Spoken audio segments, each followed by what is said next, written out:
Wary of those who may try to exploit you for financial gain. Report suspected fraud at va.gov/OIG/hotline. Surely you can't be serious. I am serious. And don't call me Shirley.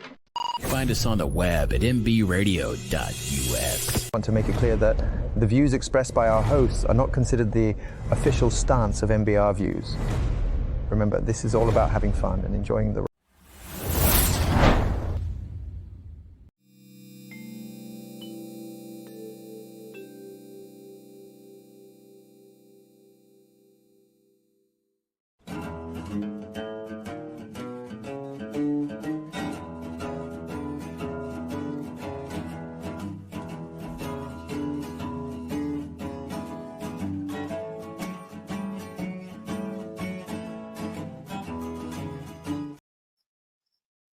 Welcome aboard, everybody, and thank you for all joining and all that. Tonight we have a very special guest, Mr. Nick Cottrill of Veteran Trash Talk, former Army Ranger.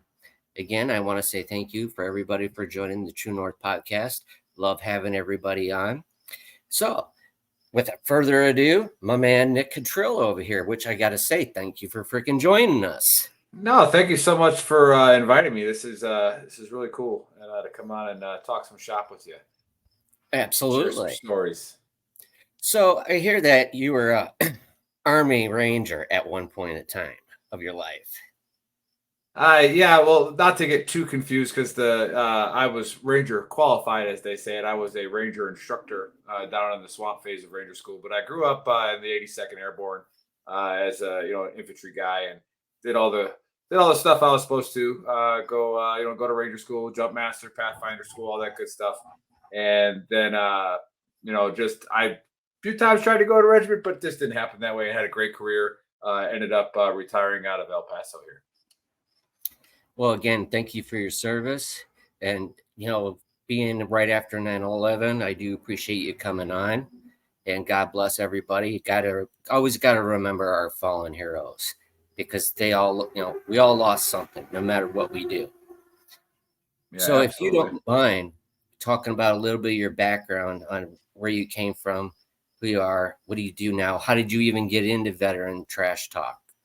Sure. Yeah, absolutely. I am originally from Milwaukee, Wisconsin, which is, Algonquin for the good land.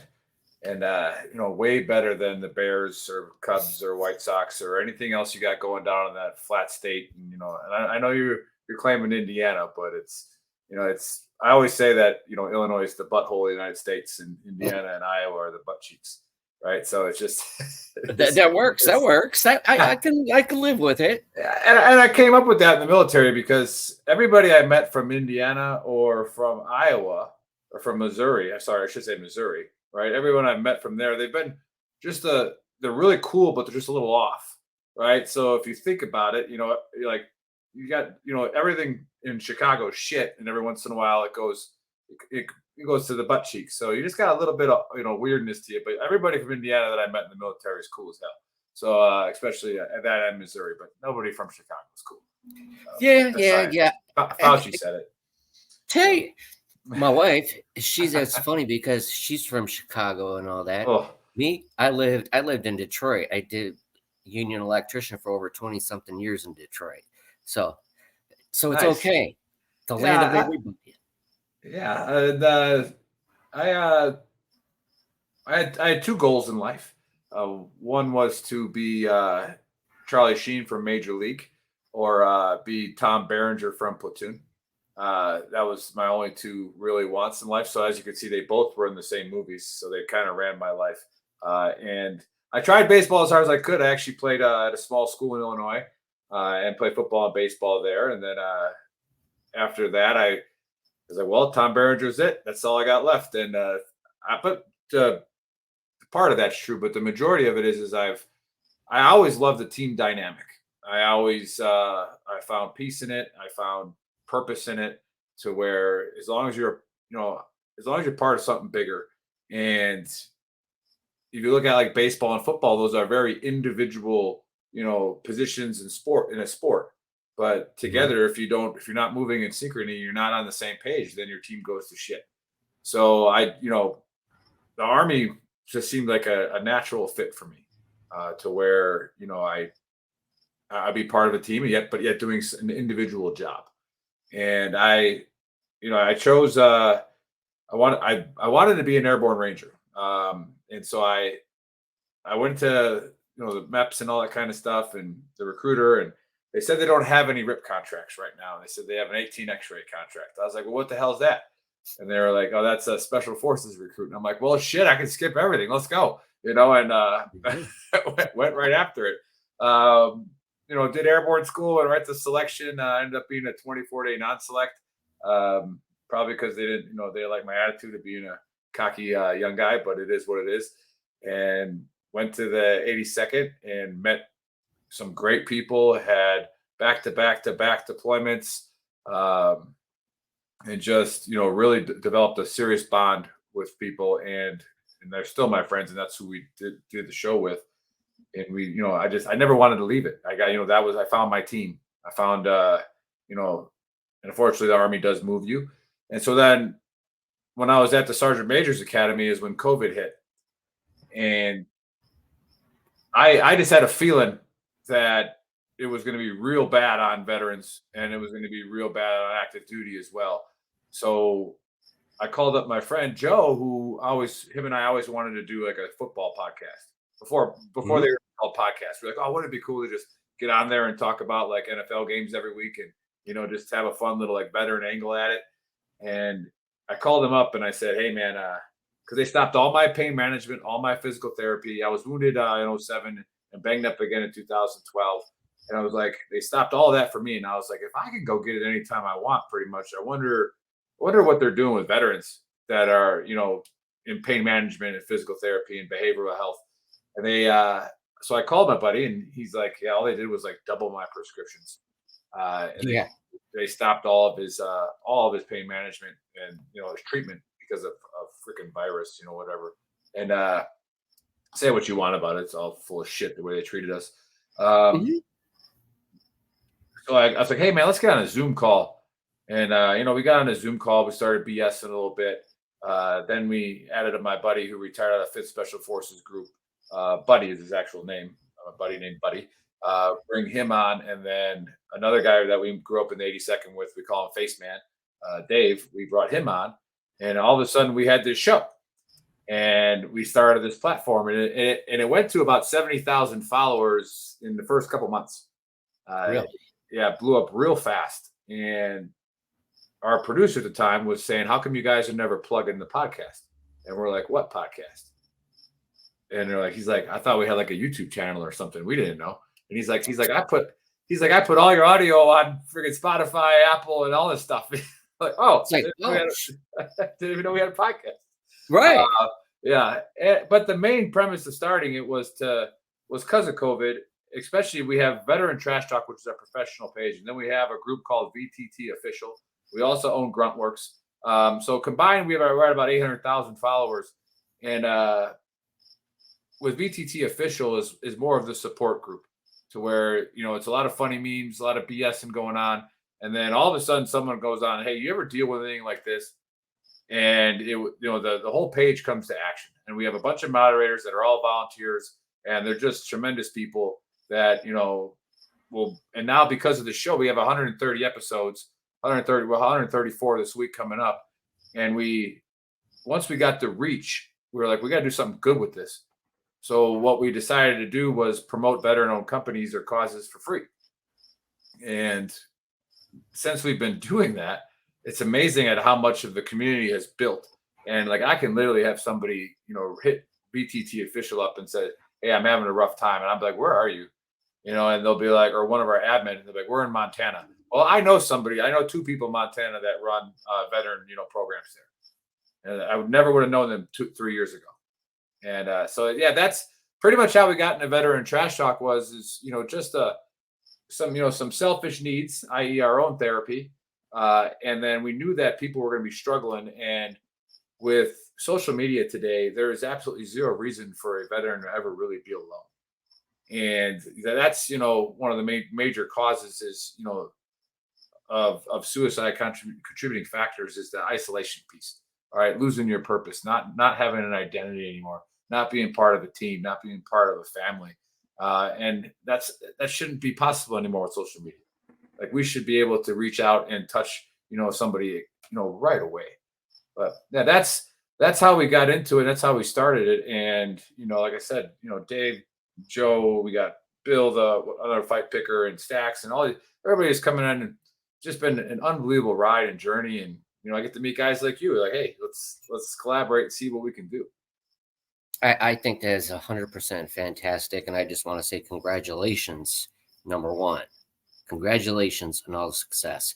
It's really hard because with media, and you know how it goes as far as media and everything. Wow, it got dark all of a sudden. Yeah, we were talking too much. The FBI's outside. Yeah, no shit. Cut your power. But as far as, man, we don't have a voice. Veterans don't have a big voice. And I think that has to change, because we all have a story. And I love hearing different people's story. I had the great opportunity of hearing you on Armed Forces Brewing Company's podcast at one point in time when they were doing that. And I thought it was phenomenal. Your energy, everything that you brought to the table, I think is tremendous, because, to be a part of all these different avenues and network and all that is something special that we can't take for granted. Me, I do suffer from mental disabilities and different things like that. So it means everything to me. I understand about the whole suicide thing. I understand about alcohol. When you get into deep, dark depression, it's hard to come out of that. And without our fellow brothers and sisters, we ain't got nothing. So I think what you are doing is absolutely tremendous. Keep going forward with it. Yeah, I appreciate that, Scott. And again, to those listening and watching, it's okay to take something that benefits you and then share it with everybody else. And that's what we always tell people with Veteran Trash Talk in the show is we have great guests, and we have the reason why our shows flow so well without any preparation is because it's authentic, and we're really doing it for our own therapy. We're getting on there to bullshit with each other. That's it. And then, oh, by the way, we have a cool guest on that happened to write a book, or happens to own a cigar company, or happens to have this, and it's like, well, let's make fun of them for 20 minutes, and then we'll see what they got. And it's our own mental health. Every Saturday is just a phenomenal time for me. And like you said, veterans don't have a voice. Just to build on that a little bit, we talk about it on the show all the time of where veterans are a minority. And that's another mission we've taken on as Veteran Trash Talk is to, be our brother's keeper and also hold each other accountable. And so when you say as a veteran, all right, you are now speaking for everyone. And that kind of triggers me, which is I say, quit being a triggered pansy, right? That's our number one shirt. Because it's like, it's okay to be triggered. It's okay to have mental health issues. It's okay to struggle with PTSD, and it sucks, aspects of it. And we share ours openly on the show of what we struggle with. And it's your problem. Mm-hmm. It's not everyone else's around you to deal with it. Right. And so when you say, I have PTSD, okay, so what? Right. Like, what are you telling me? What do you want? Right? Do you need help? Right? Do you want to talk about it? But obviously as a veteran, I can talk to you about my service. I can relate with you, but the whole quit being a triggered pansy comes from, and then our other shirt is, get the demon out so we can crush it together. But the first things first is you have to own that demon. All right. Because it's yours. Right. And then get it out, and then we can stop it together. Right. And, or you go on BTT official and stop it. But yeah, you can easily disenfranchise veterans, in an entire neighborhood if you act like a fool as a veteran. And that happens with any minority group as this kind of person. That doesn't mean you speak for everybody. It's like, oh, I can't get a job. I got PTSD. Well, now you think that employer is ever gonna hire another veteran? Maybe not. Right? Because you just want to throw the PTSD card every time you were acting crazy, you were late. Right. And so yeah, that's a good point about the not having a voice, but I think we have a very big part of that, to where if we don't need to have the same voice, but we need to have a united voice, right? Absolutely. That's Yeah. important, 100%. And like you have your veterans trash talk, and that's what I'm trying to, as the True North Foundation, is help give back to the communities. Like I said, I go through my daily struggles with my family and stuff like that. But you know what? Like you said, that's not everybody else's problem. I come on with a smile on my face because you know what? I'm not going to sit there and divulge it in front of everybody because that's not anybody else's problem but mine. I can smile. This is my time as like with cigars. It's my therapy. I feel better as I smoke it because it takes away from everything. But the things that we're doing is, you know, it's hard. Like I talked to Major Ed when we talk about homelessness, when we see homelessness, homeless veterans, homeless people, families, stuff like that. But yet we're putting money out everywhere else. But we don't have enough to take care of our own people. That bugs me. I have a problem with that. Yeah, and I think it's definitely a justifiable problem, and you know we're not taking on that cause of ending veteran homelessness, Right. but again, what I explain to people, as I've been learning from experts, because we have, and again, that's part of the community that we're building, with Veteran Trash Talk, is we have a lot of experts on the show. So we're hearing people's opinions. We're hearing, peer-reviewed research on things and why things are happening certain ways. We have, doctors from the VA. We got doctors from, holistic medicine coming on, all kinds of things that are talking about it. And my favorite thing is, the whole mindset of being a system thinker as opposed to a linear thinker. So if you ask somebody, veteran suicide, so like, oh, it's because of, not being able to adjust. Well, sure, for some, right, but not for all. Mm-hmm. So if you think, and it's a very Western type way of thinking of like, this causes that, and so we'll fix that first. It's like, as opposed to not understanding the whole system. So if there's something broken 5 miles down, right, like that's causing ripple effects all the way. Just like a traffic jam, you never know where it started until you get there. All of a sudden, it's just gone, right? Because it got cleaned up. So for veteran homelessness, we, like I said, what can we do to help? And I always say, if you're asking for the government to do it, you're going down the wrong path, because like you just said, they're going to send money. They're going to send little digits in a computer or something to a different country before they're going to help us out. And you know what? Yep. Maybe that's not necessarily a bad thing. All right. Maybe that's just a sign for us to get off our ass and take care of our brothers and sisters. Thank you.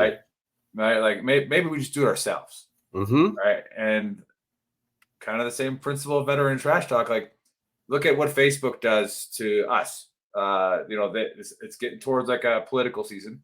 So any veteran group is already thrown into the conservative algorithm, and all your stuff, all of a sudden our reach goes down 19 million, and it's like, where did that reach all of a sudden go? People are calling me, Right. hey, you guys still doing shows? And I'm like, what are you talking about? And they're like, well, because you're not popping up on Saturdays anymore, because we're getting towards political season, even though Veteran Trash Talk doesn't allow any politics, like none. So it's like, what, I don't even know how we're in that algorithm. But again, there are the conspiracies that we are that we're a drain on the economy, that they don't mind drugging us all up in the VA because they don't, they want us drugged up and quiet, right? Mhm. And just, doing what we're doing. So there's got to be some truth to a conspiracy, otherwise it's just dumb. So there is some truth to that. But yeah, again, yeah, when people ask me, are you my brother's keeper? Yeah, I am. All right, and if I can help, I will. And if I can't help you, or I'm gonna try my best to find somebody that can. Now, if you're not willing to get helped, then eventually we got to call it what it is, and it's like, what, you're the one that has to own it first.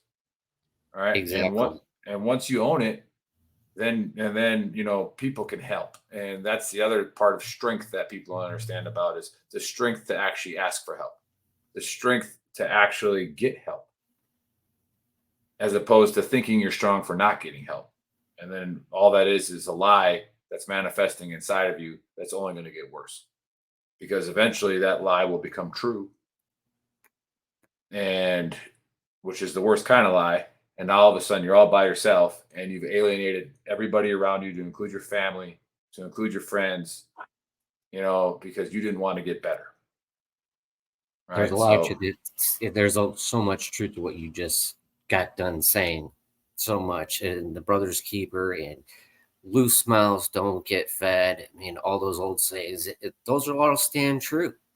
Nobody knows how to help anybody if you don't have a voice, if you don't sit there and try to speak up, but don't sit there and blame it on everybody else. When, again, look at yourself, take a good, long, hard look at yourself, get off your ass. Oh, excuse my language. Just get off your rear ends and frickin' do something about it. Are we not allowed to cuss on here? Because we cuss on Veteran Trash Talk all the time. I do, but I think HS Bravo, they like being conservative and all that, so I have to be a little bit reserved. Okay, so I'll watch my language. I catch myself. It's weird because, like I said, those being out there, being freaking genuine, being like a regular person. But you know what? All veterans are not the same. We are all not wired the same way. There's a lot of things that go behind the damn scenes that people don't freaking get. But as good friends, we have structure, we have stuff like that. You need something, we sit there, and that's the one thing I'll say, the biggest thing that nobody could take away about veterans or the military is, yeah, we bullshit with each other and all that. We'll fight amongst each other, but push comes to shove, if an outsider tries to come in, we all about face and we come together, take care of it, then go back to freaking whipping the crap out of each other. Hey, it's a regular day in the office. And there's, I like how you said it. Like, so we're not all wired differently. We all have different jobs in the military, and it doesn't mean just because I was an airborne infantryman, a Ranger qualified dude, that I have worse, combat experiences than somebody else, right? Like, there are people who have combat experiences that might not even think they were bad, right? Mm-hmm. And then somebody else who goes through it absolutely destroyed them, right, inside, and they have battles that they got to fight.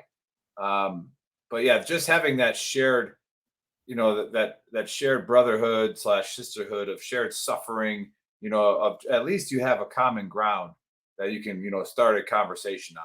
And that's what's key to, and this can segue into the other thing we do at Veteran Trash Talk, which is we include civilians in everything that we do. And a lot of veterans will get real mad at us. Why are there civilians on this page? I was like, I don't know, man. I was like, the veterans that are killing themselves, where do you think they live? They live in neighborhoods. Yeah.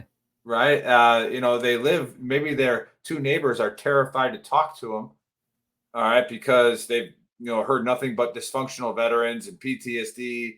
And maybe they're just like, oh, I can't talk to them, or how about they watch Veteran Trash Talk, or they watch the Compass Rose, the True North podcast.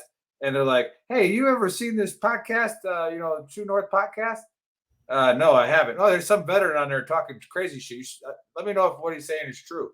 It's like, same thing with Veteran Trash Talk. Maybe they go over their neighbor and be like, hey, you served in the Army, right? And then they might be like, yeah. And like, oh, I've been hearing this show, or I'm on this page where it's, it's funny, it's hilarious. Is this how you guys really talk to each other?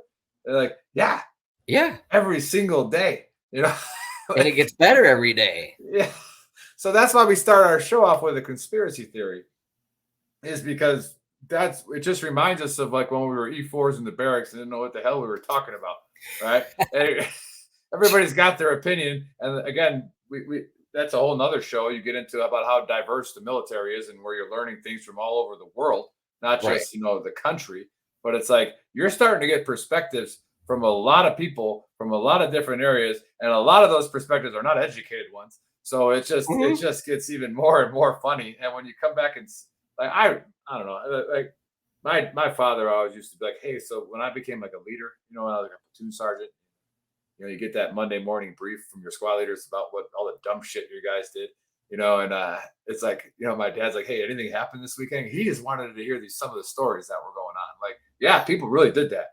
Like, there was a dude swinging in ranger panties from the third floor to the first floor, and he fell. He should have died, but somehow he got up. Like, like whatever. Staff duties running around like I'm about to get fired. Trying to figure out what's going on. But yeah, just the stories, just and That's then the beauty part. We can go on with days with stories. Story is, again, everybody's got a story. Holy crap! Some are hilarious, some can get serious, but again, we can all have fun with each other and all that. And we know when it's a joke or whatnot. It's not to go after someone or anything like that. Yeah, can we get a little bit aggressive with it? You're damn right we can. But it's okay. Ground pounders, you got freaking squids, swabbies, freaking, well, we don't all know the Marines and all that, the jarheads, no brains, but we're okay. No flying Air Force. I love you all. Now we got freaking damn Space Force. Holy shit. How do we even get with that Space Force? Yeah, I mean, that's a pretty big flex right away, too, when you're a Space Force. Like, have we even figured out a way to talk shit to you yet? But we'll find it. So. I'm working on it. Hey, Space Force, bunch of freaking out of this world. They're out of this world. They're just freaking gone. Their minds are freaking gone. So they're Space Force. It's like when you kind of put with Jason X in space. That's kind of reminds me of. It's like, oh yeah, man, we're doing a space freaking convention. Hey, bunch of freaking astronauts freaking trying to put their putting their heads together. Again. And it's a bubble in there. Well, again, I'm talking about it. That's how easy it is to just start having a free flow on all that, and I love it. But again, it's being genuine. So, what do you guys really try to? How long? Actually, I should say, how long have you guys been doing this? Yeah, we just hit our 3-year mark. Congratulations on that. Thank Did you ever think that it was going to be 3 years? Nope. Well, I shouldn't say no. I figured that we would continue to, do it and have, especially like our sports show that we do on Friday nights and our senior show on Saturdays. We had a few bumps in the road here and there. Facebook shutting us down, getting put to the bottom of the algorithm. Wives getting mad at us because we're spending all of our weekends doing podcasts and drinking bourbon and stuff like that. But it is what it is. But we've had such fast success with it as far as like the number of followers, and then the purpose that has now become ours on a much more real scale. I don't think it could ever end now. So I knew it would be successful because I'll brag a little bit about myself. I've been successful in my life, and I've always looked, instead of hating on somebody who's successful, I found out how they did it. Right? Seeing like what angles they took, and then a good lesson that I try to teach my children is if you surround yourself with whiners, all right, all you're going to do is whine. If you surround yourself with quitters, all you're going to do is quit, because everybody likes to be in their own little bubble with the same people who think the same way they do, where it's like, I prefer to be growing.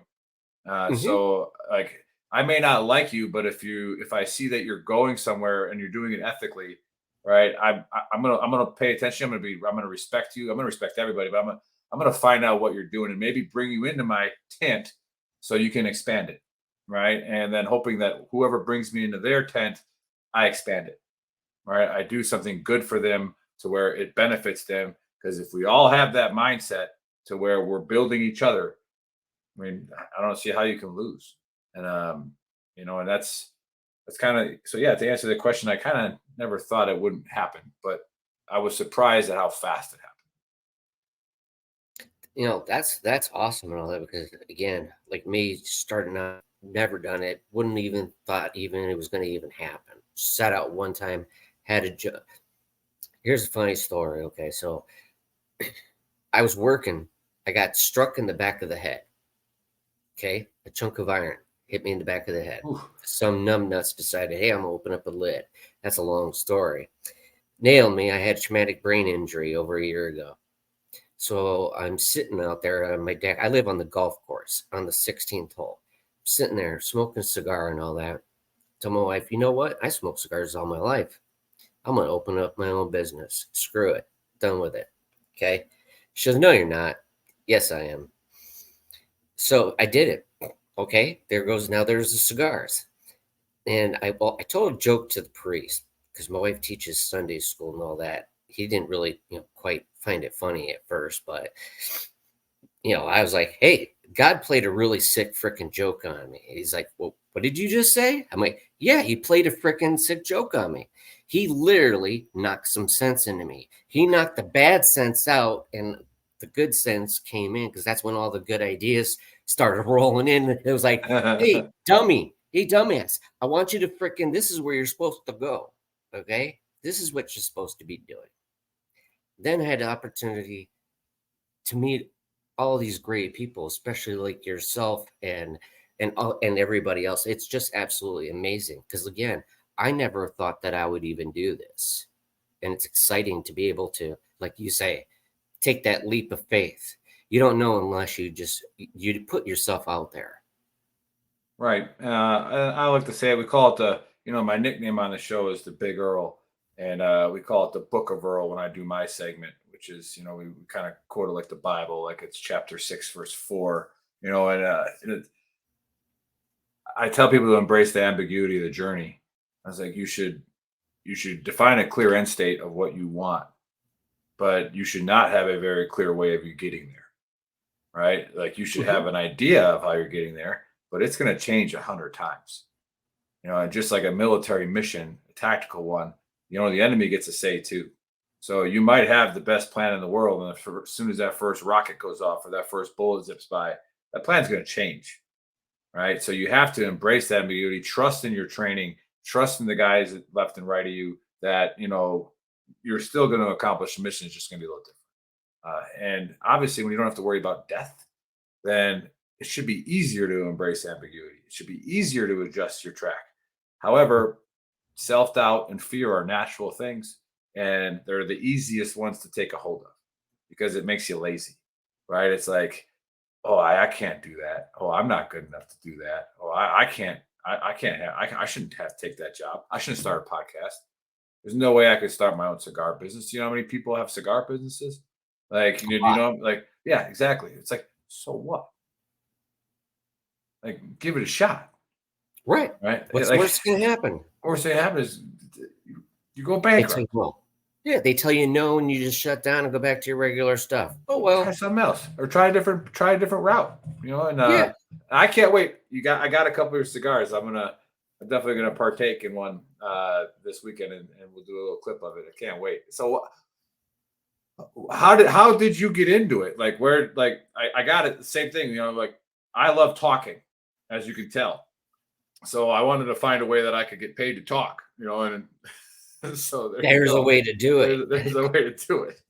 And I love when my buddies tell me to be quiet on the podcast. I'm like, look, I started the damn podcast so I could talk. So I'm gonna you have a voice. You need to talk. You need to do talk this. Until I'm done.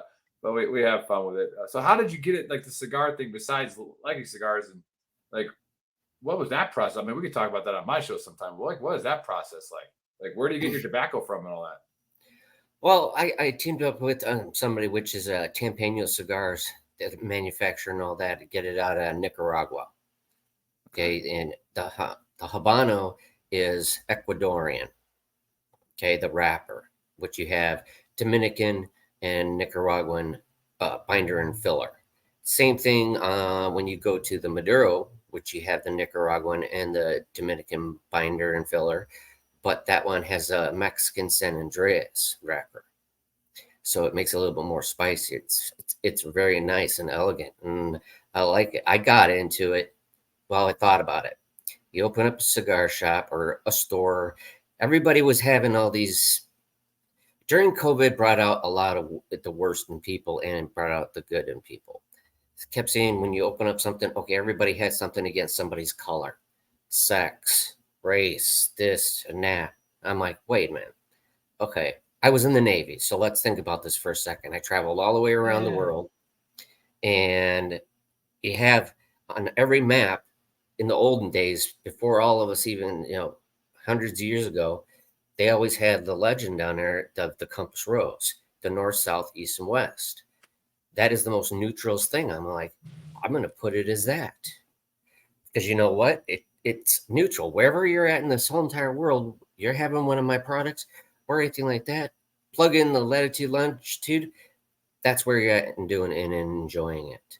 And that's what it's about for me. And there was more to that story because my wife is very ill and all that. And with my illnesses, the seizures and stuff that I have, she's basically my rose and I'm her compass. We mesh together. And that's a strong awesome. fight. And that's why I try to give back to help talk on the podcast, whether it's sports, cigars, talking about anything. We laugh, smile, whatever. I tell them about through my experiences, through my bad parts or whatever, because it may be able to relate to somebody else. It may not, it's like a cigar. Everybody's palate is different. So if I enjoy it, doesn't mean you're going to freaking enjoy it. Same thing with the podcast. Just because I enjoy the conversation don't mean that you're going to enjoy the conversation. But it's okay to disagree. We're all adults. We can act like adults. Of course, act like a couple of assholes sometimes. But hey, who's counting? Yeah, nobody's perfect. No, I love being it. If I'm going to be an asshole, I'm going to sit there and freaking perfect the art. I'm going to be the best damn consistent asshole there is. I mean, like this shirt, like quit being a trigger pansy. Like we always have to like defend ourselves. It's like, look, I'm a triggered pansy every once in a while. Like now my kids will even say it to me, Dad, aren't you being kind of a triggered pansy? You know, and it's like, you know what? Maybe I am. You know, it's like now I'm making it uncomfortable for everybody else around me because I'm triggered. Right. And it's like, yeah, that was so well put. It reminded me of the Dropkick Murphy song, you know, A Rose Tattoo. That's a damn good song. Yeah, he was guided by a compass. It was pointed to the north. You know. Mm-hmm. Yeah. So cigars are amazing. Though my grandfather, I remember back in the day and all that. But that's the beauty part about a cigar, because when you sit there and look at it, you break it apart. Yes, it's a leaf. It's natural. You smoke it, it has the elements into it. But when you're smoking it, it's like kind of like White Man Can't Jump. I don't know if you ever watched it. Okay, so when he said you can listen to Hendrix. You can't hear it. You can't hear Jimmy. It's the same thing. Exactly. It's the same thing with cigar. You can smoke it, but you're not really smoking, hearing, listening and seeing, feeling it, understanding that cigar. What it really is, the sacrifices that the families beforehand put into place to create such an amazing cigar.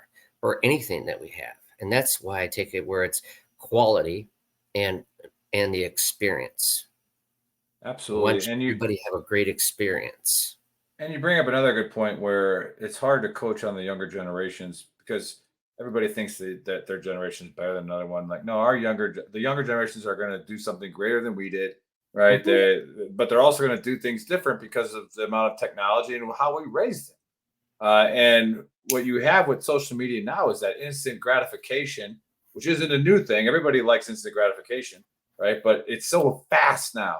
Like, how many likes did you get? How many shares did you get? How many views did you get? Oh, man, only 14 people like my picture. You know, and it's like, that's what you're worried about. And then you have the other, but again, that we don't see it that way because, we weren't raised with phones in our hands. And like they just constantly that I need to get that constant feedback. And then what I like, and I know you're tracking this, is that inability to just keep scrolling. Like like you were saying, if you don't, that's not going to be for everybody. If you don't like what the Big Earl's saying, if you don't like what the True North podcast is saying, right, turn it off. Right, like keep scrolling. And we use it all the time. People are like, you think you're helping veterans, with your attitude? I go, some I am. I go, and Dave talks to people differently than I do. So Dave's helping the veterans that probably don't like the way I talk, right? And then you got Joe, who handles things a different way. And then we have, like Monica, Len, Letha, Brian, all these guys that they all have different personalities. And so like my post might not be for you, right? If I'm telling you not to do something and you get angry about it, then maybe it was for you. maybe that post is for you because I just called you out. And like, it's like, but if it's not for you, just keep scrolling. Like, oh well, but no, I have to comment. I have to write something. Yes. And then 20 minutes later, what have you done with your life? You're arguing with somebody on social media who probably doesn't give a shit. And like people call me a Facebook terrorist because I will do that. I will take up an hour of your time not giving two shits about the topic that we're on. Right. But I will just continually find a way to keep you talking. Like, you're keeping them engaged. Yeah. And then by the end of it, I'm like, I'm just kidding, man. I don't care. But that's fun. Yeah. It is what it is. And we need more of that. And that's why I like it. And I do. I listened to your guys' show. It's hilarious. It's comical, but it's real, though.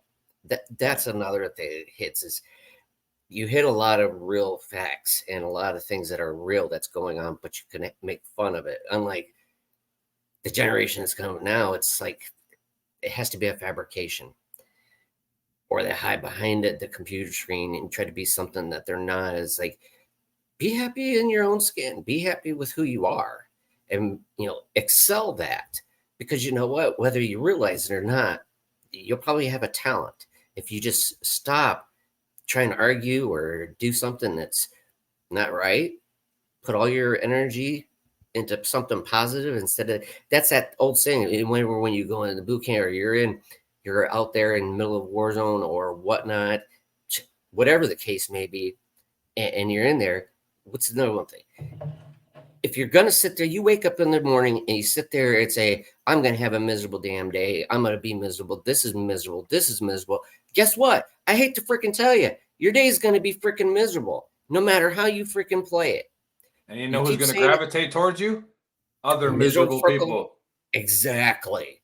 Yep. You say, wake or up. No one. Hey, right. But that's how freaking easy this shit is. I mean, it's not complicated. Well, again, that's what I was talking about kind of earlier, is that the easier wrong. It's easier to blame other people, and it's easier to just get into self-doubt of like, and that way you don't have to take any risks. You don't have to take any chances because now you're not putting yourself out there because you're scared, right? And again, people listening or watching, I'm not immune to that, right? Like, but you got to be able to catch yourself, and then you got to be. It's like I talked about, like, you have those people in your tent that'll slap you around and tell you to get going forward again, right? Those are your best friends, right? The ones that make you move forward are your best friends. The ones that bring you back down to where they are, right? Like the narcissist type people, like that's where it's like, maybe it's time to kind of shove them over there. I'll still be nice to you and respect you, but I'm not going to you for guidance anymore. Like, I don't really care about your opinion on why everything around you sucks. Right? Like, yeah. Even if we can change a lot of things, that you're still going to be miserable there. Like, but yeah, it is what it is. But hey, you said you like sports, and that's another thing that we've loved to do at Veteran Trash Talk, and especially I look at your wall behind you. And you got that Bears thing up there, and I may or may not be a Packer fan, which I 100% am, and. They always say that ownership transfers from generation to generation. And as we proved on Sunday, it doesn't matter who the quarterback is, right? The ownership just transfers, right? So we still own the Bears. Like, it's and I'll give it to you. They sucked. It was horrible. It was trashy. It was gorgeous. Yeah. For you, it was gorgeous for you, but it was freaking a blanket party. It was like, man, whatever. I can't even watch this. It's like they forgot how to play football. Yeah. It totally sucked. But so what's funny with that is, like I said, we do our UFC and NFL show on Fridays. And when we start talking about the NFL, you still have people that are getting mad at Colin Kaepernick. And I was like, that dude hasn't been in the league in 5 years. Like 5. And it's like, and again, what'd you go fight a war for? Was it for freedom? Like, or was it for your kind of freedom? Like that guy has the right to do that because of you, because of a veteran. He has the right to take a knee. I don't have to agree with it, right? I don't have to support it, but that's literally his right. Like, that was my. and how did it work out for him? It didn't. He can't find a place to work. Nope. Actually, this is where I was going to lead that to, because speaking of which, it brought my attention. And I thought about this in the sports. The New York Jets. Okay. Let's talk about that for a minute. Let's do it.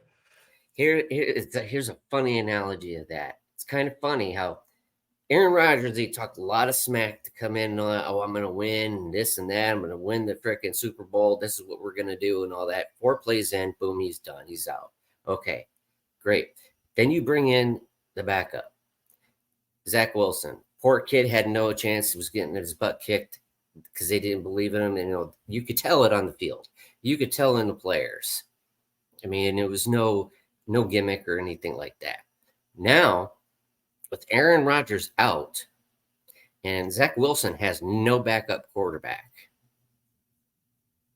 it would be kind of comic. What are your thoughts on how the Jets are going to pick up a new quarterback? Me, I was saying, wouldn't that be kind of funny how, if you think about it, if Colin Kaepernick came and played for the Jets? They said that's the rumor right now. So that they're courting him to see what he's doing. So, and again, it is what it is. And I wish no ill things on anybody other than, felons of the child molesting type or, like something gross, I don't want to be on this planet anymore type people. But, I wish Colin Kaepernick the best. And that really triggers some people. And it's like, he was raised by 2 white people in Milwaukee, Wisconsin.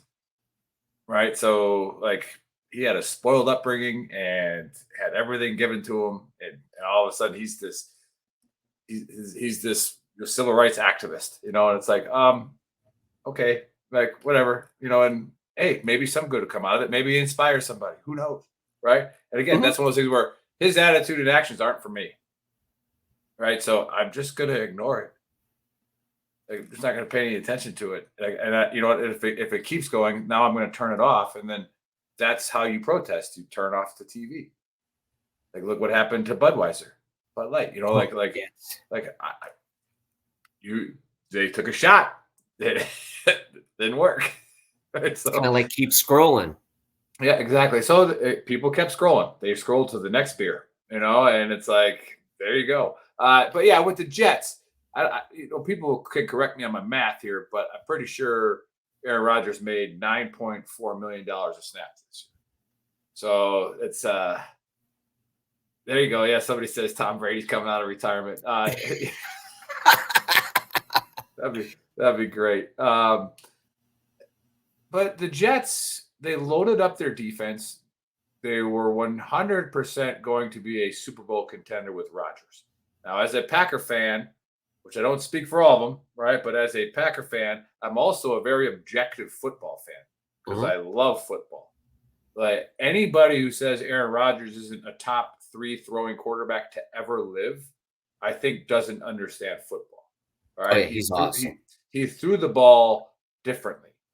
Mm-hmm. Right. It had a different sound to it. And pros will tell you that. It sounded different coming out of his hand. Right. And then they did the sports science on it on a 20-yard touch pass. He was 3 degrees lower and a mile per hour faster. Right. That's why you couldn't stop his touch passes. Mm-hmm. They were just faster than the defense. Right. And I didn't want to see you never want to see a player like that leave your team. However, we're paying the guy $50 million a year. If you don't go to the playoffs, then you need to take a egregious pay cut, or you need to change the way you're doing things, because you're the guy that we're giving all this money to get us there. Now, I was at a game last year in the nation's capital against the Commanders, and I was pointing it out. I was like, you notice how nobody's sitting by Aaron Rodgers on the bench? Nobody. The offensive series would get over, and he'd go sit over there, and there wasn't a soul by him. Right? And it's that's saying something. Oh, yes, right? That speaks volumes. And everybody liked Aaron Rodgers, hanging out with him. The players always say that, a great guy to hang out with. But again, he is literally what you teach in leadership school about just because he's your best player doesn't mean he's your captain. Correct. Right? Look at Tom Brady, bringing him up. He was by no means physically or athletically a top 100 quarterback to ever play. Right? But he knew how to run a system, and he knew how to get people to buy in, and he knew how to get everybody on the same page. He was a leader. Right? And that's what drove people nuts the most, was how much people all loved to play with him. Right. Yes. And then he always winning, because like we talked about earlier in the show, he made sure that winning was on their mind. He made sure that, hey, what you're doing in your individual job is very important. And if you do X and then you do Y, right, it's a touchdown. All right. If you just do X and you forget Y, we might get 10 yards. Right. But it's not a touchdown. Right. Let's get there. And so, yeah, football has always been my favorite sport to like watch and talk about, because of that aspect right there. And that's like an army aspect to me. It's like an infantry aspect where I'm the rifleman, I'm the grenadier, I'm the machine gunner, right? I could think my job is more important than the rifleman, but we both need to do it. And then we both need to be prepared to do each other's job. Absolutely. Right? You work together. Yeah. You're a unit, you're a team, and there's no I in team. I don't know if we kind of got off your question a little bit, but yeah, I think the Jets will be just fine. And yeah, Wilson 100% has confidence issues. And that's not very uncommon for rookie quarterbacks that get thrown into a shitty team, and are expected in a major city and expected to perform at a level like a good quarterback. And but I will say this about Aaron Rodgers as well. I was getting very angry over the last 4 years of how he would run around with that great offensive line the Packers have, hold the ball, and then throw it 80 yards downfield, right? Well, the Jets don't have a very good offensive line. And when he was holding the ball, he got hammered. All right? Yes, absolutely. Yes, I saw that. Yeah, like good eye. He was so used to holding the ball because the Packers have a tremendous offensive line, right? And so he was just used to dancing around and look how he moves in the pocket. Yeah, because there was one, right? Like there was no pocket in New York. And you saw Zach Wilson come in, and he took the first pass, 3-step drop, fired it out, 5-yard gain. Next pass, 3-step drop, 10-yard gain. They didn't get the first down, but it was 3 steps throw, because he's terrified, because he played for that team last year. Yeah, it was a lot. It was a lot harder for him to play in that kind of situation, and I understand it was a high profile one, considering it, with the whole 9/11, there was a lot of emotions going on throughout the stadium. That anthem was beautiful. I don't care. That was amazing. And again, just because I laugh at Aaron Rodgers and all that, I still like him, because yes, you're right. He's a damn good football player. He's good at what he does. So you'd never like to see anybody be, put out a whole year or get injured. Absolutely not. But it's just, you got a lot of great football players. Yes, some of them are better than others because, like you said, they come in different systems.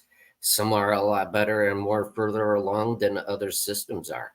Sometimes it might take them a little bit longer to start getting into a groove.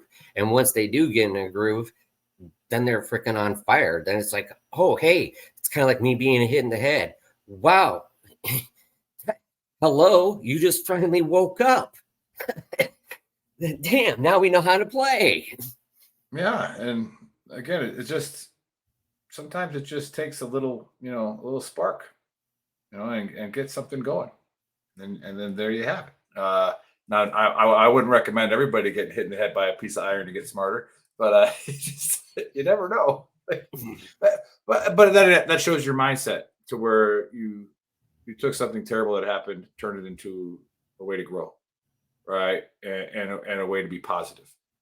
And again, that's what I try to teach in my kids, right? Yeah. And it's like, because that's a learned trait. Nobody just has that naturally, right? Naturally, we want to be lazy, right? It takes the effort to go to the gym. It takes the effort to go to the psychiatrist. It takes the effort to read a book, right? Like because you can get by in this great country of America not knowing shit. And we see that when people talk about politics. I don't know what the hell he's talking about, but he's a voter, right? And he's going to go his whole life not knowing shit and keep voting, right? And he's going to do whatever the media tells him to do, whatever, doesn't matter. But to turn things into a positive thing is, it's not easy. But once you can figure out how to do that, right? And Me, yeah, you're right. Yeah. Our oldest son, he's a Chicago firefighter. I mean, running into buildings, burning buildings, does it on a daily. Like me, I stay alive, do the things I do, stay positive because of my grandchildren. Look at them and it's like, hey, we don't ever, I was taught you never quit. Like you said, you can't quit. When you look down, it's like, hey, I got to be there for them and be responsible so they got something to look up to, because I want them to understand, my grandchildren, yes, they're mostly girls. I want them to be independent women, grow up to be very intelligent people that can grow off of their own, make their own decisions, not count on anybody, not be taken advantage of either, but yet still have fun. Don't get me wrong. Just because too many people lack that. You don't have street smarts versus book smarts. Okay, so now you're getting into different things. Oh, then you're gonna get taken advantage of. No, see, don't want that. Right. And what you do is amazing and all that. And I can't wait to meet you one of these days. I don't know. It's kind of hard going up to Wisconsin and all that. You got to come down to El Paso. That's where I am now. But I'll come up there for. You said the best 4-letter word in the world, which is golf. So you say that, Big Earl's coming. Like right on the golf course, brother. Right on the golf course. You're nice. More than welcome to come out. I made a joke on Facebook years ago. I said, what's a 4-letter word and it's a clean word? Okay, that'll have your wife mad at you for a day prior and 2 days afterwards. And within about 30 seconds, somebody commented golf. And I was like, it's absolutely accurate. Like you can tell your wife that you're playing golf on Saturday and on a Monday, right? And she's like, oh, that sounds fun. And like, oh, that's gonna be great. And then like Friday comes and it's like, everything all right? Yeah, I'm fine. Or anything you need me to do? No, but okay. And it's like, but then on that fairness side of it, especially when you're a father, and you have younger kids, like golf, we all know what's going to happen. You're going to show up. You're going to leave an hour and a half prior to tee time so you can warm up. Yep. You're going to play for 4.5 hours. So now we're at 5.5, 6 hours. And then you're probably going to have a burger and a beer afterwards, right? So now we're at about 6.5, right? And then you show up and all you want to do is either keep drinking or take a nap. Yeah, you're pretty much done. It's a full-time job. You just wasted the entire Saturday. But you had fun, right? Yeah, but yeah, hey, I got mine. So it's like, hey, everybody has a great damn time. Like on the golf course, it's funny because I can sit there and just walk out and go play, when everybody's done, go play on the 16th hole and have a blast. We'll have to. I told him your sound guy, or now he call himself the fake guy. Hey, tag Alan Beal in this, right? And be like, hey, we need to get these tap houses started so that guys, like Scott and Nick can hook up in El Paso, or we could have a Armed Forces Brewing Company tap house in Indiana. We can all go there and hang out. So let's go, Alan. What are you waiting on? What the hell are we doing here? Yeah, I'm trying to start a hard stand by next Veterans Day, not this coming one, but the next one is when our goal is to launch it, right? And I want Armed Forces Brewing Company beer in there, but Alan's being a little fucking slow ass, right? But that's what. Yeah, go ahead. That's how I am. I'm trying to do the same thing up over here and all that with cigars, beer, and then we can all do it together. Hey, you know what? Well, I'll definitely have no problem with that. Plus, with dugout mugs, beer mugs. Come on, think about it. Beer mugs made out of baseball bat. That's awesome. Quick story on that one. Yeah, Chris Denert of Dugout Mugs. I love the guy. Go check out his golf balls. Guess what his name of his company is? Big Golf, Big Balls. No joke. Seriously. And he has the Big Stick cigar out.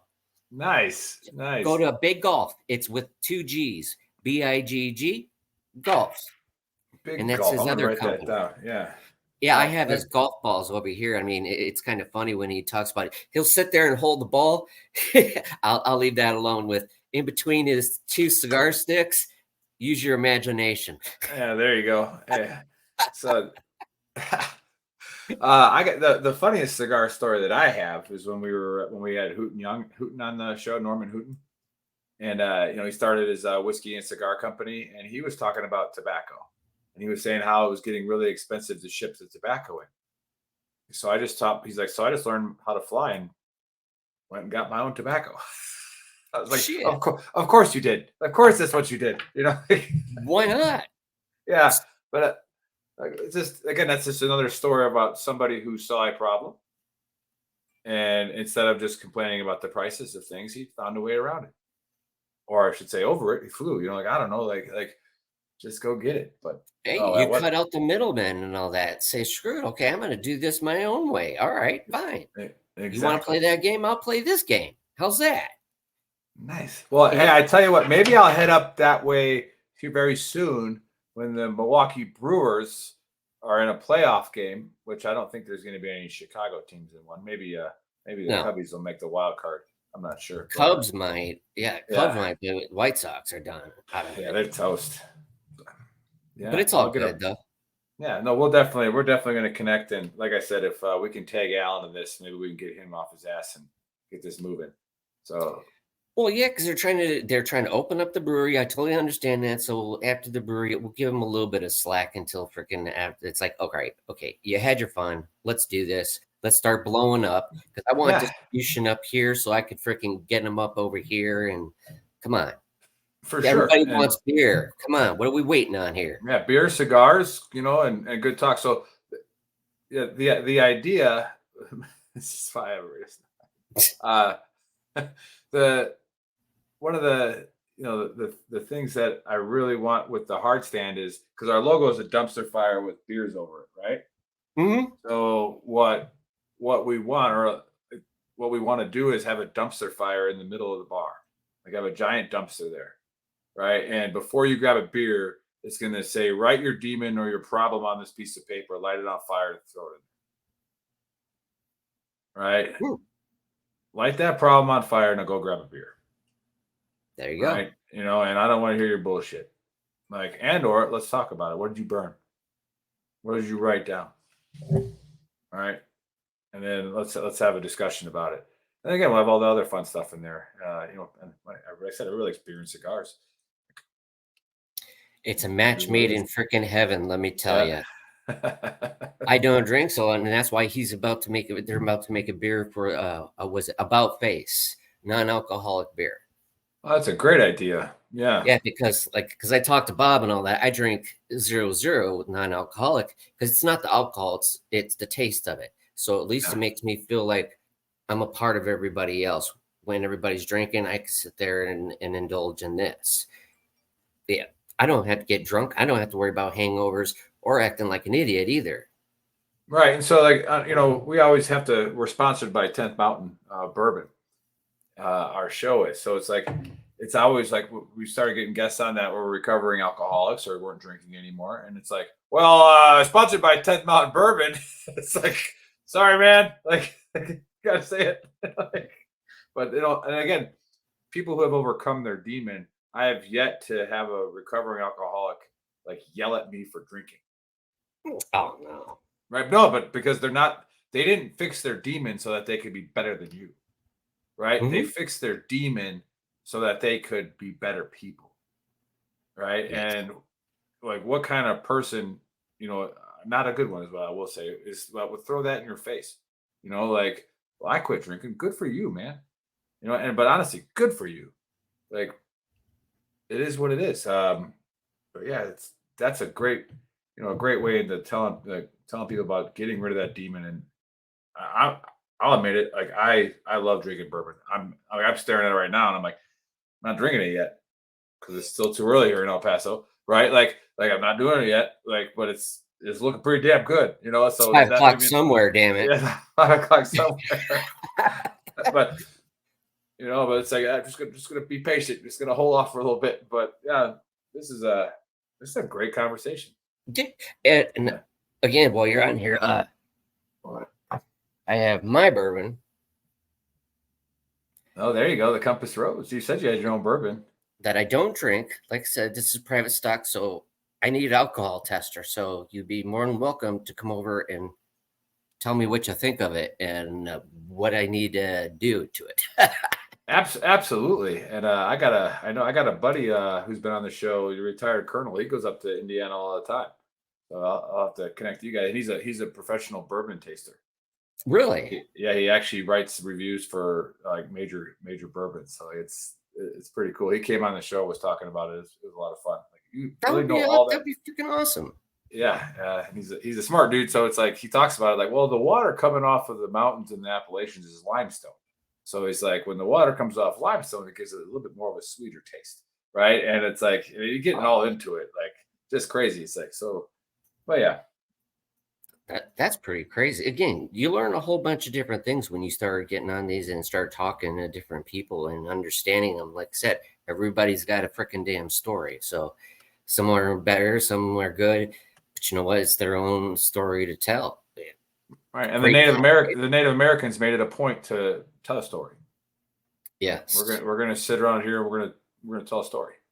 Mm-hmm. Right? Like everybody can grow, everybody can learn. Yeah, freaking hell, man! Like I said, now I'm getting jealous because I need you to come out here and freaking sit down and have a dang good time, man. Yeah, absolutely. Yes, I need a little bit more time. I'm sitting there hanging out with my man over here, Nick. I love it and all that, unless he wants to hop off and get some bourbon and all that. Which, hey, I understand that.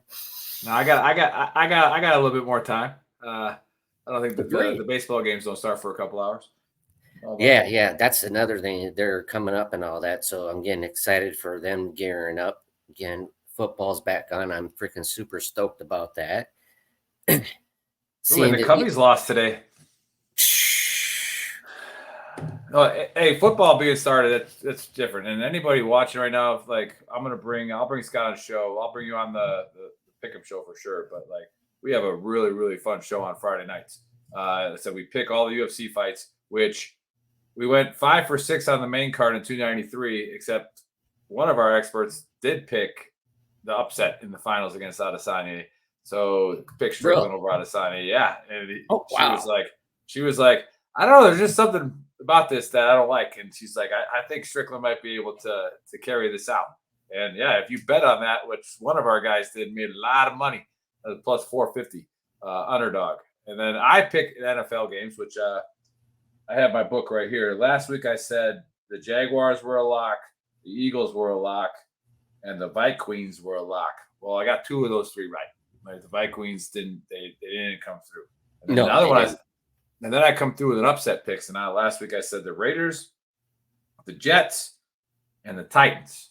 Well, the Raiders won, the Jets won, the Titans lost by 1. So it was like I almost had my 3-teamer freaking upset parlay hit. That would have been freaking nice. That was nice. It was funny because I did the same thing. I had freaking picked the Lions to win and all that when everybody's, oh yeah, the Lions are going to freaking win and all that. They won. Lions are a good team. They brought it. They brought it. Yeah. I mean, now Tony, all right, the receiver that the first pass that hit him in the chest, he decided to throw it backwards to another guy, to the other team, right? And then it was a pick 6. And then in the fourth quarter with 2 minutes left, he dropped that 30-yard pass where he was wide open. That would have put him in field goal range to win. But that's the NFL. Ball bounces the way it bounces. And when that clock says 0, if you're winning, it's a win. So it doesn't matter how you get it in football. Yeah. But as a Packer fan, I don't really – of course, I don't like the Lions, but, you got to feel bad for them. Like, you just got – But actually, you start seeing with your competition. I don't know how that's going to play out between the Packers and the Lions. Yeah, and I love their coach. Like their coach is 5 minutes, 45 minutes. Okay. Who's counting? I think he needs to go somewhere. So, has he got a hot date? So, you got a hot date in 45 minutes. Yeah, that'd be fun to have you on the show for that. Oh yeah, it'd be my pleasure. Like I said, I go out and have a great time and all that, and that's what it's about. But next show, he's got to get going. He's got. Next show. All right, we can wrap it up. But hey, this coming Saturday we have retired Major General Greg Martin coming on, and he was on the show about a year ago. He was diagnosed with being bipolar as a general, right? Really? So he just finished his book. So he's gonna called The Bipolar General. So he's going to come on and promote that. And he's got some fun stories because, he talks about not understanding why he was doing things he was doing and, not really listening to people until he started to listen to people and say, hey, you're acting kind of crazy, and he actually talks about going off on the Joint Chiefs of Staff. And I was like, how did that go? And he's like, well, they all kind of just did this and like turned around and didn't even talk to him. Like, but you can imagine that coming from a general. Yeah, having a room full of generals and you lose your shit and you're like a 2-star and you got like General McConville's like, guy's crazy. Yeah, right? It's like, what's going on right now? What do we do? I still freaking miss Schwarzkopf. I don't care if anybody says, I miss him to death. He was always great. Yeah. Norman. For sure. But yeah, I think we can wrap this up so your guy can get going. Yeah. Or does he? But oh. Yeah. Are you good, fake guy? Oh, now he's coming on. He's good for 45 minutes. Okay. I love it. Just has to do his little cameo with his Def Leppard shirt on. It's like, just so you know, I like to party, right? That's right. Anybody who wears a Def Leppard shirt, just let everybody know he likes to party. H is a good guy. Now, H, if you want to hop on and freaking shoot the breeze with us and all that, you're more than welcome to. Instead of being happy-go-lucky behind there and all that, you can be happy with us. Yeah, I love happy people. More the freaking merrier. No, but I have a good time and all that with cigars. Like I said, you need some more and all that, let me know. Hey, just talk to me about it. Like I said, I got the Gala. Well, I'll definitely buy them from you. I'll definitely buy some from you. I'm gonna, like I said, I'll do a promo video for you with them, just because why not? And smoke a cigar and drink some bourbon, and then I can knock out one sponsor, and then promote you guys and see what we can do. And are you just promoting the mugs, or do you also sell the mugs? Oh, you go on my website. You can order them what you want, and I'll get them in there for you. Nice. Yeah, we'll definitely have to get a few of those because I'm a Brewers fan. The wife's Doyers fan, so we just sometimes it'll probably be a house divided in the playoffs this year, but that's fine. Oh, fantastic! And you can also customize it to where you want to put veteran trash talk on it, put your logo on it. You could do whatever you want. And are you the one engraving them, or you send those out to your buddy? No, that's actually through Dugout Mugs. Okay, yeah. And I mean, all that, you just go through my website and I take care of it. And what did you do in the Navy? I was on an aircraft carrier, search and rescue. Did a lot of fun stuff on the USS Abraham Lincoln. Oh, very cool. Yeah, we always used to make fun of the Navy, because what part of it is ignorance, like we don't know anything that the Navy does. We just make fun of you with your cute little white uniforms on and stuff like that. When I was in Hawaii, I was doing my first sergeant time out there at Schofield, and July 4th one day they brought in the entire freaking pack fleet came back in. Yeah. Right. And they came in for the 4th of July, and it was like, what the, like you saw all the ass that the Navy brings to a fight, and it's like, okay. Like these guys are pretty cool. Like you got like stealth destroyers, and you got like when an aircraft carrier comes in, unless you've seen an aircraft carrier, like I don't care. Like that's unreal. The amount of power that we possess. And it is hands down. And again, it's being on an aircraft carrier, being on a flight deck is one of the world's dangerous jobs. It ain't no joke because you have to constantly pay attention to what you're doing. You got F-14s, F-18s. All kinds of them. They're going around with their freaking afterburners. I mean, that stuff gets hot, super hot. Especially I've seen Top Gun. All you're doing is like little kicks and throws forward when he's taking off. Well, that's you know what? It was funny because when we would get the green guys to come on and all that, please promote at the top of the hour. Wacky Wednesday is on next. Oh, just for everybody to know, Wacky Wednesday is on next. So please stay tuned. And who's the host of that? Who hosts Wacky Wednesday? Yeah, who is that? Yeah, is it a veteran show? Brain Roof. Yes, it's Oh, it is. veteran. Yeah, because it's basically for veterans with a voice and all that. That's what MBR, Military Broadcast Radio. Military broadcast. How come you guys don't broadcast better than Trash Talk? Are we too? Are we too crazy? You can too. Yeah. we cuss too much, so they're not going to be too happy with us. H is the man and all that, so he's the one who has to critique. Like I said, he said, come over. Man, will you stop texting and just hop on and talk to us? Yeah. I hate texting. That's like I tell my freaking kids, don't text me. Talk to me. It's the movie Office Space, right? It's like, hey, Peter, dude. It's like, hey, damn it, Lawrence, we live right next door to each other. Just come over. Right? Yeah, come on in. Well, hey, I didn't want to get on here because I was like streaming Instagram and like I can't tell if there's an echo, but they'll sure be able to tell if there's an echo. They'll tell us, won't they? Well, we're fixing to find out. That is, if go. anybody's listening or anybody's watching. That's what I always say for my show. So, sometimes yeah, you just come on over, hashtag man. send it. I was going to ask you if you have any sports shows over there. We need a sports show. Yeah. How about our UFC and NFL show? It's a zinger. Yeah, bring them over. Yeah. Well, what do we just gotta? Well, we'll collaborate. You'll just have to email me. We'll collaborate. We work with DV Radio too. Okay. Big huge shout out to Bo from DV Radio. They need money for the septic tank. That's another thing that I was going to tell you guys also, Scott. I was going to tell the whole forum that DV Radio, they support DV Farm and they house, veterans, do therapeutical work, counseling and all that stuff. Well, for them to be able to do that, they have to have a new septic system. We're looking at like $25,000-$30,000. So we need to throw out the contacts, see if we can get some money donated or if we can get some other nonprofits that have, connections, networking wise.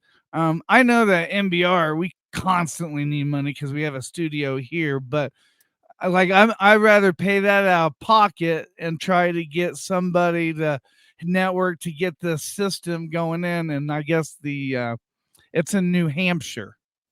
Yeah, send me the details on that too, and then we can also bring them on the show and they can explain what they need. Okay. We can't. We're not going to promise anything. Our claim. Yeah, that's what I mean. I couldn't promise anything either. Yeah, our claim to fame with a nonprofit is we had somebody who took. I won't say it by name because even the donor wanted to be anonymous, but they take veterans out hunting. And he said, I was like, well, I'm like, what do you think makes yours place special compared to other hunting places? And he said, well, unlike other organizations, when you're done hunting, you get to keep all the gear to include the gun. So he's like, that's why it costs so much. He's like, I only take out 3 trips a year, but you get to keep everything. Wow. And then somebody emailed them who was watching the show and goes, well, how many people could you take a year if you had full funding? And he said, I could do at least probably 10 hunts. And he goes, how much would that cost? He's like, oh, I would need $70,000 for that. And he wrote him a check for $70,000. I said, I'm paying for the next year of hunts for you. And so it all just depends on where we are in the algorithm when we're doing our show. And then again, we'll bring that person on and they can explain what they're doing, why they're doing it. I love that idea.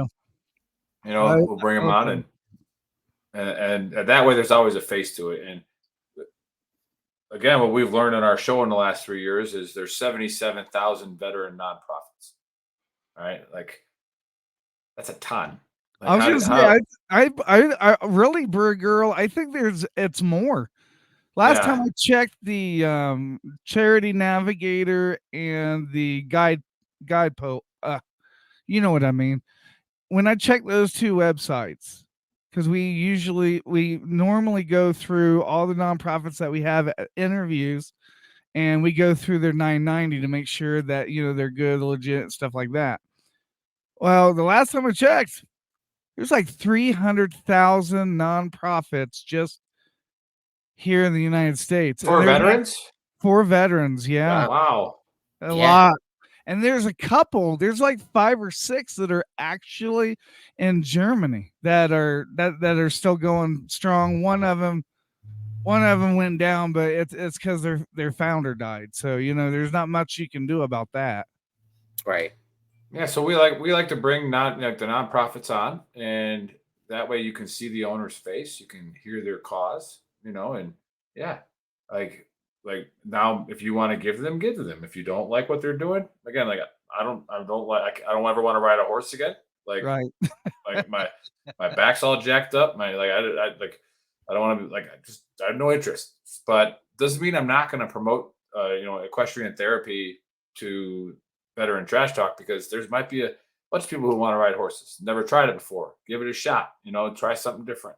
But yeah, I'd love to have those people on the show and talk about their septic tank problem.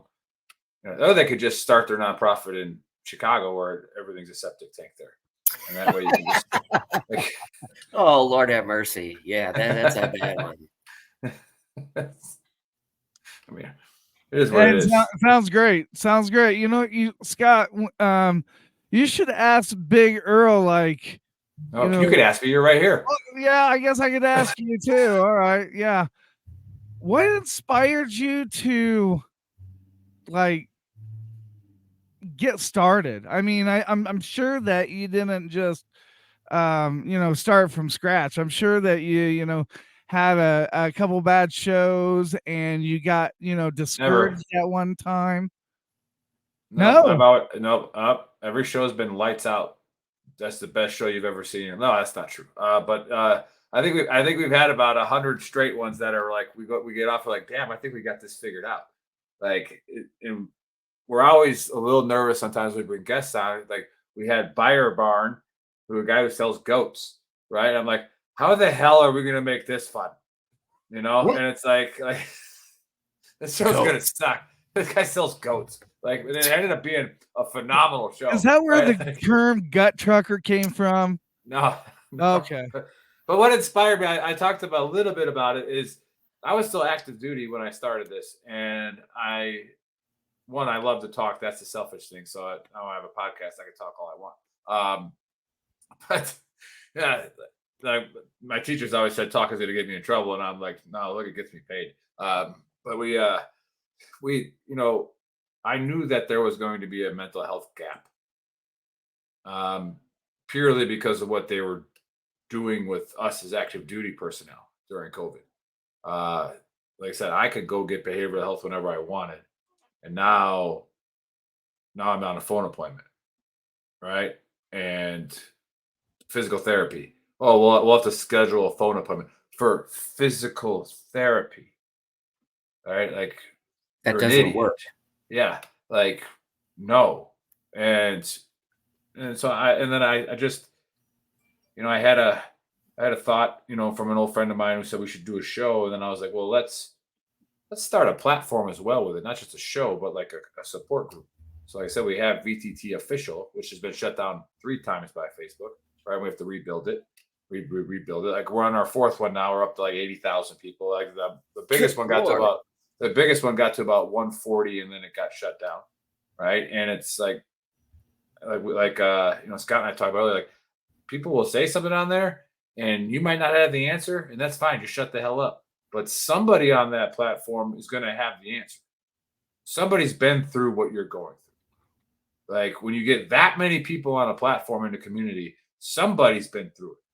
Yeah, either somebody's been through it, or somebody's going to be a smart aleck to kind of to kind of like sim it down. Sure. You know what I mean? Humor. Right. Behind every tragedy comes humor pretty quickly. Exactly. Right? Like different veterans, different opinions and different views and stuff. And we really, when we look into social media, we really need to think about that. When are you texting people?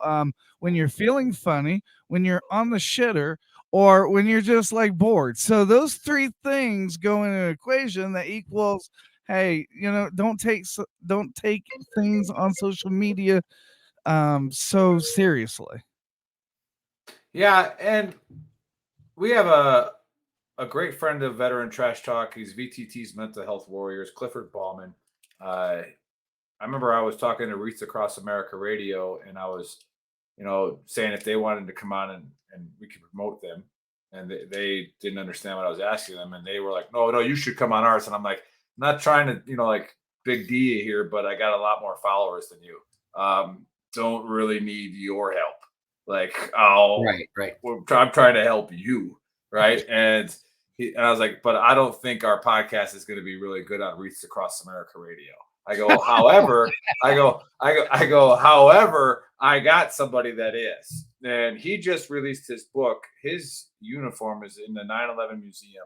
He tells the story. He's a suicide survivor. He was late to work on 9/11 at the Pentagon, and he was a chief warrant officer. And when the plane hit it, he ran into his buddy who was looking for his wife, and he's like, "My wife's in that wing," right? And he knew about the technology. Not to get too somber here, but he knew about the technology that AT&T was developing that ping cell phones. Yeah. Right. So he brought them down, and he was crawling through the debris and the fire, trying to find these pings in these cell phones. Right. And ended up burnt his uniform to his skin, and they were finding bodies, finding some alive, most of them dead that they were finding. And, so that obviously stays with you a little bit, right? The smells and all that. And then he was involved in a boating accident where he responded to people in distress, and he saved, I think it was, he'll correct me, he saved three of the four, but he didn't save the fourth one. Right. And that really got to him. Right. And so he tried to commit suicide. And if it wasn't for his brother, right, he would have completed it, and now he does speaking engagements and talks about it. And he does the Mental Health Minute on Veteran Trash Talk. So if you go on our professional page, the Mental Health Minute every day, he just talks about something for a quick 50, 60 seconds. And again, that Mental Health Minute might not be for you today, right, but it's for somebody listening, right? It's for somebody. And he like you're talking about, who do I text today? He is the first person that literally asks me how I'm doing every time he talks to me. And it's not like, how's it going, buddy? No, it's like, how you doing today? Like he's asking you, and you can feel it, and it's like, at first it bothered me. I was like, Cliff, I'm freaking fine. It's the Big Earl, man. Like, I'm always freaking happy. Right. Like, what are we talking about here? It's like, no, but he's that nice. And, he probably has his skeletons like we all do. Right. Mm-hmm. Like, nobody's perfect, but he cares. And he does all those mental health minutes and everything. He doesn't get paid for it. Right. And that's just his calling to help people. So big shout out to Cliff. If you get his book, well, shoot, I should know the name of it, seeing as I read it and wrote something in it. Like we listen to songs, we know songs, and we don't know the name of it or the artist. So, well, it's sad because I actually, it's a Mental Health Warrior, a true story of suicide, and the Owen Warrior is the Pentagon. So okay. If you go look up Clifford Ballman's Mental Health Warrior, true story of suicide and survival after 9/11. Again, you're not going to be disappointed when you read it. And, and he goes through something that the reason why he gelled with us so fast is that, that stigma of not talking about it, but it's, and we brought this up earlier in Veteran Trash Talk days where, until you start researching and actually understanding the numbers, the World War II generation, it was like, those guys came back and didn't say shit. Yeah, a lot of that's true. Mm-hmm. And I was like, but they killed themselves at the same rate as we are. Yeah. Right. So should we continue to do what they were doing, or should we maybe try something different? So that's also part of it, H, with the, the motivation behind it is if I can get myself, Airborne Ranger qualified guy, a guy retired from 5th Special Forces Group, who's also a Ranger qualified guy, 2 other paratroopers, and we have Marine hosts, we have all kinds of guests on there. If we can share our stories, right? And we can put our own personal feelings out there. And we always say it doesn't have to help everybody. I just need to help one person today. If I can help one person, then that's great.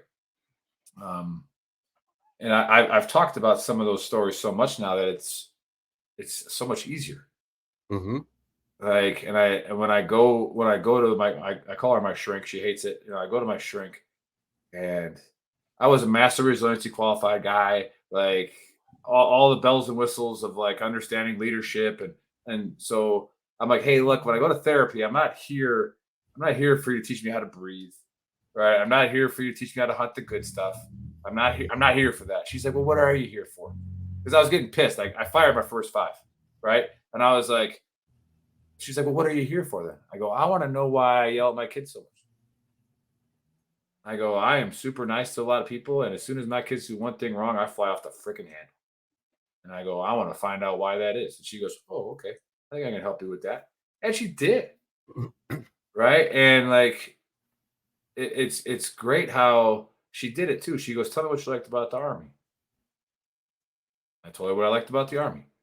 And she was also videotaping me. And then she was like, tell me what, now that you're out of the Army, tell me what your most prized, your most valued possession is. And I was like, it's my family. I'm like, they're the most important thing in the world to me. She goes, okay, so then what time of the day are you usually most mad at your kids? I'm like, 7 a.m. She's like, why? And I'm sitting there like, because they're not listening to their mother. They're not listening to me. They're not getting ready, right? They're talk back in their mom, because I grew up in a family where if I said something bad to my mom, my dad was around, I better start fucking running, right? So it's like yep. And he was fast too, so I was like, I better run real fast. So I'm sitting there like, and when you watch the video, when I'm talking about the Army, I'm still, right? And when I'm talking about my kids, I'm shaking. Right. And she was writing all this stuff down too. And then she writes in big letters, PTSD. She goes, you are so worried that you're not doing the right thing with your kids that is triggering something that in the military you had under control. Yeah. You trained with your battle buddies. Yeah. You expected bad things were going to happen, but you were ready for them. Right. And she goes, did you ever use the phrase in the military, but did you die? And I'm like, all the damn time, and she's like, well, then why is that any different with your kids? So if your kid's not listening in the morning, did the kid die? And it's like, no, she's like, well, then calm the hell down. Right. And I'm like, Jesus, like it's that easy. Like you said, sometimes I'm sitting there going down the wrong path, and it's something that was a switch that was really easy to flip. And so now I have my phone at 7 a.m. It goes off with, did you die? Right. And it's like, now, hey, I'll still yell at my kids when they back talk their mother, but it's like, don't fly off the damn handle so fast. Like, what is wrong with you? Right. And then you reevaluate yourself. So if that answers your question to why I started Veteran Trash Talk, it was for my own therapy, and so it still is my own therapy. Every Friday and Saturday when I talk to my brothers and sisters, and then the conversation just flies like it is now, and you just can't beat it, And I love that because that's why we get along. Because I've had my same things go through it. You talk into and trying to figure out answers. It's like get pissed off about it, get aggravated, like me with seizures and all that. Got so damn mad at it. It's like, listen, stop giving me medication. I don't want a freaking damn Band-Aid. I want a freaking solution. I want to know why. How can I fix it? Drugged up to where I was in a walker. A lot of bad shit's happened over the year, but you know what? Persevere. You fight through it. You don't quit.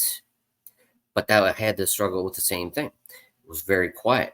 Never talked openly about nothing. Nobody even knew I had a problem because I'd always have a smile or do whatever and all that. But my problems were at the bottom of a bottle. That was my one way. That was my way out. I know it didn't fix anything, but hell, at least it was able to set it aside for however long I was drinking. And I didn't understand the ramifications that it had on everybody around me, in like, a selfless act and stuff like that.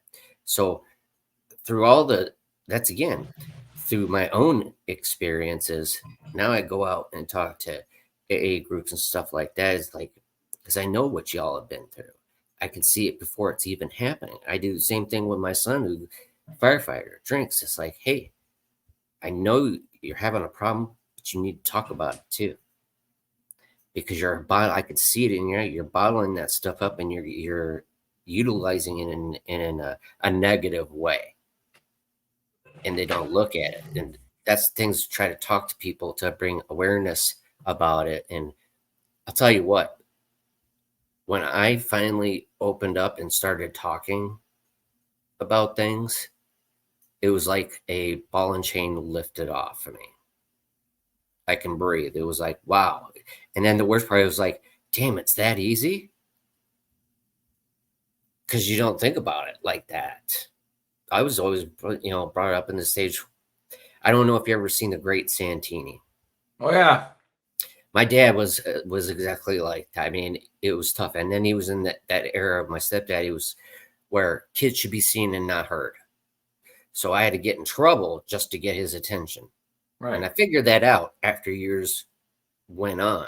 That's why I used to always get in trouble when I was a kid, because he never paid attention. So I was craving for that attention in that way.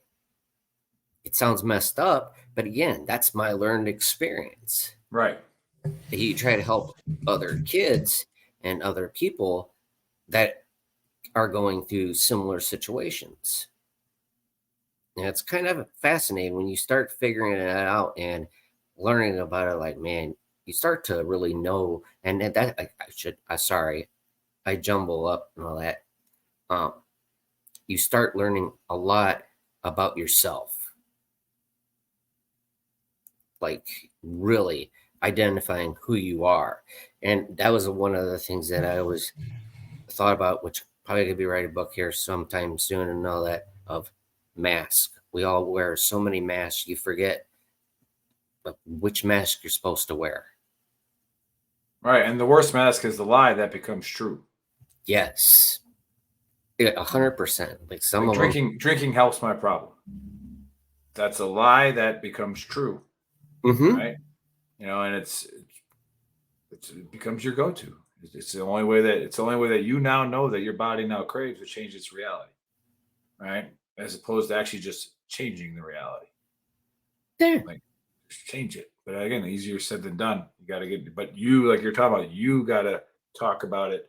You have to understand it, and then you got to own it. Right? That's like 100%. You have to own it. And that's like great when you hear your guys' stories and all that. Everything is so real. I mean, but you learn something. It's like, kind of like if you take it in an AA meeting, a different thing. Everybody has their opinions. Take what you want that'll help you, and leave the rest. I mean, that's how easy it is. You don't have to take everything in, because what's good for the game, what's good for them might not be the way you're looking at it. And that's fine. It really is. But when you start having a good time and start being, because I would be fly off the handle. I was always angry and talk to me. It's like, man, then now I'm always happy now. And it feels much better being happy than anything else. Because my wife, it's like, and we get to go see our grandkids. When I see them smiling, I get to laugh and all that. It's like, man, all that time wasted, all that energy of being angry and doing the wrong things. I even had to talk with my own son, for crying out loud. Apologize to him for being a shitty dad at sometimes. And he goes, I get it. And he now has a family of his own. He goes, I understand it, but I appreciate your honesty and owning up to that. I'm like, well, because that was part of my recovery of being 5 years sober and all that, is I wanted to make sure, because I went to prison for it, DUIs. So I had to learn the hard way. I have to learn everything the hard way. I don't like it easy. So it's like, you have to go through your own journey to figure things out. It may not be the right one, but who would have thought? I met my best friend who got me on the straight and narrow. If it wasn't for her, I wouldn't be here today. there's a lot of different aspects of everybody's story that's important to everybody. And what you're doing, like I said, what you're doing is important, but the laughter is also important too, because that's what keeps you going. And you got to have laughter. Like hell, that's why I laugh about half the shit I've done in the past, because I can't. It's like, yeah, I was the dumbass who did that. I did this. I did that. Oh yeah, that was me all the way. The goofball and all. But I can laugh at that stuff. And people go, why are you laughing at that? I mean, it's a coping mechanism. But I can laugh at it. Yeah. You don't feel a certain way? No, because I lived it. I wouldn't be the man I am today if it wasn't for that journey. For sure. Honestly. Yep. I didn't let my past define who I was. Right. And then again, that goes with veterans too. It's like they'll get triggered at us on our show and on our platform when it's like, when you get out, you should be very proud of what you've done. You should be, very happy with the commitment you made, everything that you accomplished. But time to get moving with something else too. That veteran blood will always be a part of you, but it is not going to define you for the rest of your life unless you want it to. Right. And then again, it is no one else's business, especially not civilians, right? To thank you every day for it. Right. Like they thank you by paying taxes. Right. Yeah. So, but yeah, you can't let one thing define you. It's that whole journey, like you're talking about, that whole story. Like I've been a drunk, I've been an asshole, I've been compassionate, I've been loving, I've been great, I've been terrible, right? Like it is what it is. Like and like you talked about to your son, and that was one of the things my shrink said. She goes, "Go talk to your kids about it." Yeah. She was like, "Go talk to them and explain." And then you don't make an excuse. You go explain to them why you are wrong. Right? Like, this is why I was wrong. And I'm sorry. And it's like they will forgive you faster than anybody else on this planet. And that was, you're right. And that was one of the hardest things. And like I said, before I wouldn't be able to talk about it. But again, when I went to prison, my son asked me years later and all that, when I did come to him and, apologize for everything, you left me in a bad spot. And I said, yeah, I did. And that's the part of the owning up to it is, yeah, I was selfish. I chose alcohol over my family. That was more important at that time. And that was 100% true. And I took it, and he respected me for that. And that's why I try to talk with other people. It's like, anybody can get through certain things in life. If you just dig deep inside of yourself and have that willingness to start and fight for it and stand up for what's right. Don't ever back down from a situation just because it's tough.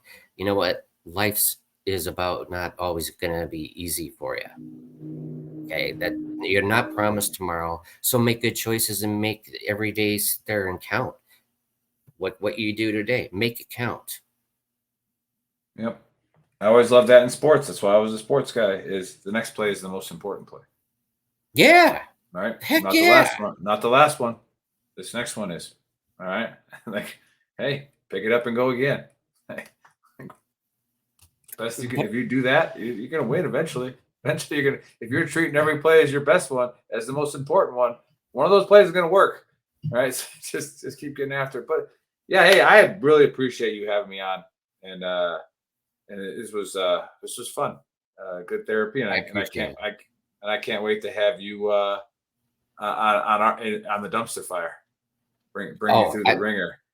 Yeah. Hey, it's okay. Like I said, I'd be more than happy to come on. It would be actually be an honor coming on there, and I appreciate the opportunity. I really do. Like I said, just try to get different ones, how I can help and all that, and hopefully, hey, who knows? If you come out, maybe you can help sponsor our charity.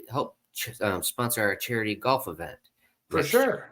I was looking for True North Foundation Incorporated. So I'm working on both angles. I have Major Ed. He's going to be coming out, and hopefully Alan and them will be coming out. Hey, Alan, get off your ass, Alan. Let's go. So I'm gonna text him right after this show. Like, hey, get off your ass. Help out with the golf tournament, Compass Rose. Well, yeah, because he's like, golf?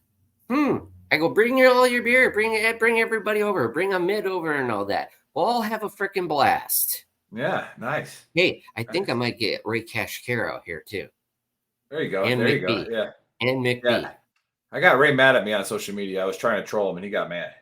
So yeah, don't do that. I think I made fun of his height. I'm not really quite sure, but like, hey, that's son of man. I do. You're lucky. Love Ray comes on the podcast. Like I have a Jason Klosky of Watchtower Firearms, another great guy. Marine and all that. Been high up in the office. I mean, a great person. Loves hunting and all that. Great all around people. Oh, and yet, love is Robert J. O'Neill. Quite the character. Oh yeah, for sure. Now they keep ducking us on the trash talk hour. Every time Alan comes on, none of his little puppy seals will come on and hang around with the Rangers and Green Berets. So they don't want nothing to do with that. So hey, all you got to do is you get Ray Kashkar to come on, or get McBee to come on. Yeah, we're always ready. We're always ready for him. So McBee will bring it and all that. Yeah, Ray Kashkar. But you know what? Here's how you get Ray out. You freaking challenge him to freaking do push-ups. You call him out. And he'll do it. Yeah, that's how you get Ray. I mean, I'm not going to do them, but we got guys on the show that'll do it with him. But that's how you say it. But you know what? It's like, it's a challenge. I want to see you do push-ups. What? Yeah, for sure. I got to go get dinner ready for the kiddos. But absolutely. Hey, again, we'll stay connected.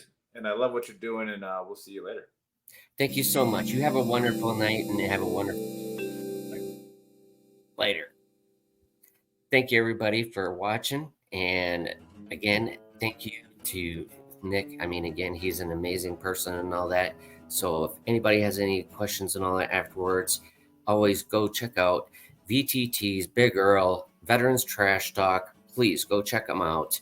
You won't be sorry. Great people all around. And also, go check out MBR Radio. Go help out everybody. I love y'all. Peace out. Stay smoky.